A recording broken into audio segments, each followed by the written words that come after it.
ہم پڑھ رہے ہیں، ان میں دعاؤں کی قبولیت کا ذریعہ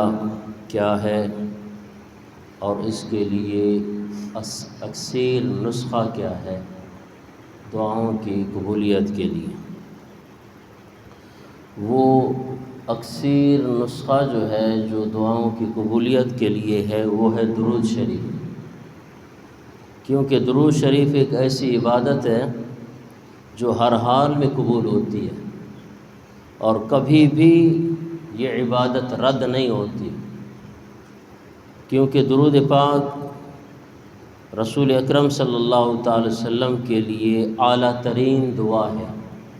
اس لیے جس دعا کے اول اور آخر میں درود پاک پڑھا جائے وہ دعا ضرور قبول ہوتی ہے۔ اور یہ یاد رکھیے کہ درود پاک ایک ایسی عبادت ہے اگر اس کو کوئی شخص ریا کے طور پہ بھی اگر پڑھ لے تب بھی قبول ہو جائے، وگرنہ کوئی بھی ایسی عبادت آپ علماء سے سنتے ہیں پڑھتے ہیں کہ کوئی بھی عبادت اگر ریا دکھلاوے کے لیے اگر کی جائے نا تو وہ منہ پر ماری جاتی ہے، لیکن درود شریف ایک ایسی عبادت ہے اگر آپ اس کو دکھلاوے کے طور پہ پڑھیں گے تب بھی قبول ہو جائے گی۔ تو اس سے بڑھ کر اور کون سی عبادت چاہیے؟ تو دعا شروع کرنے سے پہلے خوبصورت الفاظ میں اللہ تبارک و تعالی کی حمد و ثنا کریں، جس طرح ہم الحمدللہ رب العالمین کہتے ہیں، تو اس کے بعد حضور صلی اللہ علیہ وسلم کی ذات پہ درود شریف پڑھیں، اس کے بعد حضور صلی اللہ علیہ وسلم پر درود پاک پڑھیں گے تو دعا قبول ہو جائے گی۔ نبی کریم صلی اللہ تعالی وسلم ایک مرتبہ تشریف فرما تھے، ایک شخص آیا، اس نے نماز پڑھی اور دعا کرنے لگا، اللہم اغفر لی ورحمنی، یا اللہ مجھے بخش دے، میرے اوپر رحم کر۔ یہ سن کر حضور صلی اللہ تعالی علیہ وسلم نے ارشاد فرمایا، اجلت ایھا المصلی، وہ نمازی تو نے بہت جلدی کر دی ہے، اذا صلیت فقعدت فاحمد اللہ بما هو اہلہ وصلی علی ثم ادعوہ، تو نے جلدی کی ہے، جب نماز سے فارغ ہو جاؤ تو بیٹھ کر اللہ تبارک و تعالیٰ کی حمد و ثنا کرو اور مجھ پر درود پڑھو، پھر دعا مانگو۔ راوی کہتا ہے کہ پھر ایک اور شخص آیا، اس نے نماز پڑھنے کے بعد اللہ تعالیٰ کی پہلے حمد و ثنا کی، اس کے بعد نبی کریم صلی اللہ تعالی علیہ وسلم پہ درود پڑھا اور پھر وہ دعا کرنے لگا، تو حضور صلی اللہ تعالی علیہ وسلم نے ارشاد فرمایا، ایھا المصلی، او نمازی، ادعو تجب، تو جو بھی دعا مانگے گا اللہ قبول کرے گا۔ تو یہ طریقہ کر لیں کہ جب بھی آپ نے اللہ کی بارگاہ میں دعا کرنی ہو تو پہلے اللہ کی حمد و ثنا کریں، اس کے بعد درود شریف پڑھیں، پھر دعا کریں، پھر لاسٹ میں پھر درود شریف پڑھیں، تو وہ دعا اللہ قبول فرماتا ہے۔ اور جو دعا بغیر درود شریف کے پڑھی جائے، اب آئیے صحابہ سے پوچھتے ہیں کہ وہ دعا قابل قبول نہیں ہے، یعنی جس دعا کے شروع میں اور آخر میں درود شریف نہ پڑھا جائے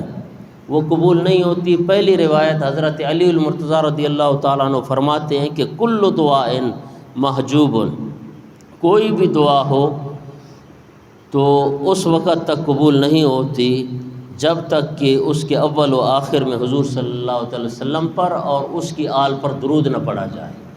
یہ حضرت علی المرتضیٰ رضی اللہ تعالیٰ عنہ کا فرمان ہے۔ اور حضرت عمر بن خطاب رضی اللہ تعالیٰ عنہ فرماتے ہیں کہ وہ دعا کہ جس کے اول اور آخر میں درود شریف نہ پڑھا جائے تو وہ دعا اللہ اور اس کے درمیان اور آسمان کے درمیان لٹکی رہتی ہے، وہ قبول نہیں ہوتی۔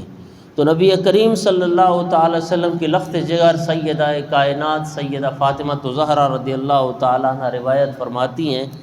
کہ نبی کریم صلی اللہ تعالی وسلم کا اپنا معمول کیا تھا کہ جب بھی آپ مسجد میں داخل ہوتے